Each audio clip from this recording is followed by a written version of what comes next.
Halo, kembali lagi. Saya Siti Patuna. Saya mahasiswa jurusan Bimbingan dan Konseling Islam di Universitas Islam Negeri Sunan Gunung Jati, Bandung. Nah, sekarang saya ingin membahas apa sih itu bakat. Nah, oke, langsung saja. Yang pertama, saya akan membahas definisi bakat. Menurut Renzulli, pada tahun 1986 mendefinisikan bakat dalam model 3 cincinnya. Nah, yang pertama, kemampuan umum yang luar biasa yang diukur dengan tes IQ atau tes bakat khusus untuk domain seperti kemampuan matematika, kemampuan bakat musik, atau kemampuan seni pahat. Yang kedua, kreativitas dalam domain kemampuan tinggi, dan yang ketiga, komitmen dan motivasi tingkat tinggi untuk mengembangkan keterampilan dalam domain tinggi kemampuan. Langsung saja, yang kedua, saya akan membahas bakat dan kecerdasan ganda. Menurut Gardner telah mengidentifikasikan bahwa kecerdasan itu ada 8 jenis atau 8 macam. Nah, yang pertama ada kecerdasan linguistik. Kecerdasan linguistik ini mengacu pada produksi dan pemahaman bahasa lisan dan tulisan.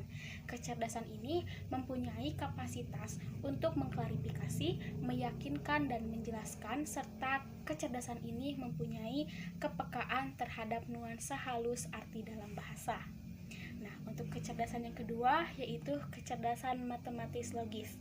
Kecerdasan ini memiliki fasilitas dengan angka dan juga mempunyai kemampuan untuk beroperasi secara abstrak sistem simbol, dan juga mempunyai kemampuan untuk mengeksplorasi hubungan logis antara hipotesis dan pernyataan. Nah, elemen sentral dari kecerdasan logis matematis yaitu sangat penting untuk matematika, logika, dan sains. Nah, untuk kecerdasan yang ketiga yaitu kecerdasan spasial. Kecerdasan spasial mengacu pada keterampilan untuk memahami dan mengubah hubungan visual spasial. Dan kecerdasan spasial ini sangat penting untuk arsitektur atau seni visual. Selanjutnya, kecerdasan nomor 4 yaitu kecerdasan musikal.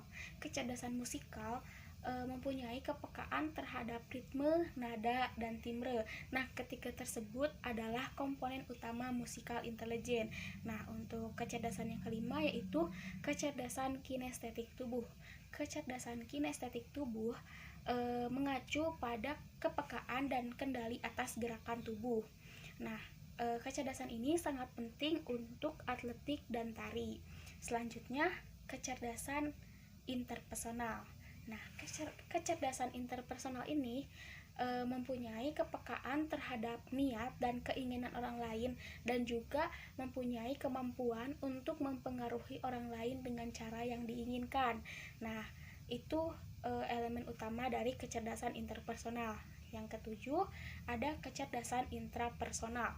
Kecerdasan intrapersonal mengacu pada pemahaman yang dimiliki seseorang. Seseorang memiliki kekuatan dan kelemahan psikologis, dan kecerdasan ini juga penting untuk membuat informasi keputusan pribadi. Nah, yang terakhir ada kecerdasan naturalis.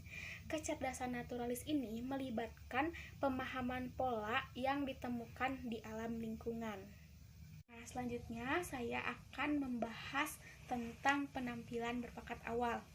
Nah, anak-anak berbakat atau anak-anak yang cerdas yang unggul dalam satu bidang bakat tetapi memiliki IQ kisaran normal menunjukkan keterampilan yang sangat maju. Misalnya, anak-anak yang masih berumur 4 tahun sudah bisa membaca dengan lancar tanpa instruksi, atau anak-anak yang bisa sudah lancar memainkan musik, atau anak-anak yang sudah bisa memecahkan masalah matematika untuk hiburan.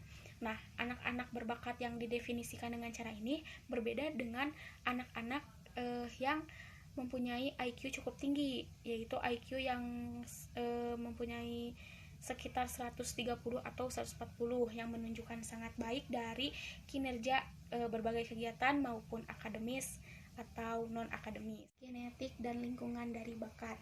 Sebuah pertanyaan penting menyangkut peran faktor keturunan pada seseorang dan lingkungan atau faktor pelatihan di sisi lain dalam pengembangan bakat.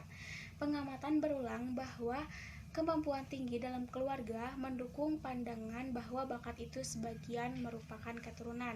Semua anak yang berbakat banyak melatih bakat mereka, dan ini mengarah pada pandangan bahwa bakat mungkin sebagian ditentukan oleh lingkungan.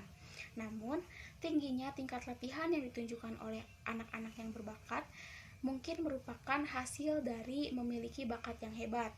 Nah, artinya anak-anak berbakat mungkin sangat tinggi termotivasi untuk menguasai bakat yang diwariskan. Dan karena itu, anak-anak semakin semangat untuk berlatih. Selanjutnya, saya akan membahas latar belakang keluarga dari anak-anak berbakat. Latar belakang dari keluarga anak-anak yang berbakat biasanya tidak berbahaya, dan ide yang ada pada anak berbakat itu karena adanya dorongan dari orang tua mereka. Nah, anak-anak berbakat sebagian besar mempunyai hubungan yang positif dengan orang tua mereka. Anak-anak berbakat juga biasanya tumbuh dengan berpusat pada keluarga di mana orang tua menjadi teladan kerja keras dan menjadi cerminan untuk meraih prestasi tinggi, dan juga orang tua menyediakan secara intelektual dan lingkungan yang secara artistik.